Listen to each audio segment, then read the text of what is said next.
วันที่8 เดือน 3มาฮอดแล้วเป็นวันแม่สากลฮักแม่นั้นแสนใหญ่ไพศาลเปรียบปานดังสองตากำถึงแม่นั้นจะทุกข์เพียงใดทุกเช้าค่ำอิดเมื่อยหุยแหงหวังคำแพงอยู่ดีมีไซเงินมีให้ยามลูกคัดสนถึงว่าตุน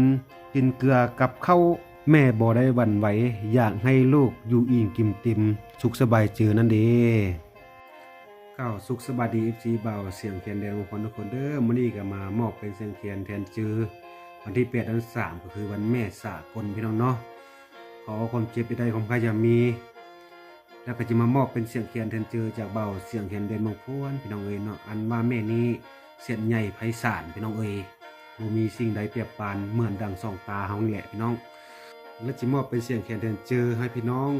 ชาวลาวเฮาและพี่น้องชาวต่างประเทศทุกคนจงมีแต่ความสุขสบายเจอคิดอันมาหาเรือมันใดตลอดไปเด้อพี่น้องบ้านเฮาเนาะ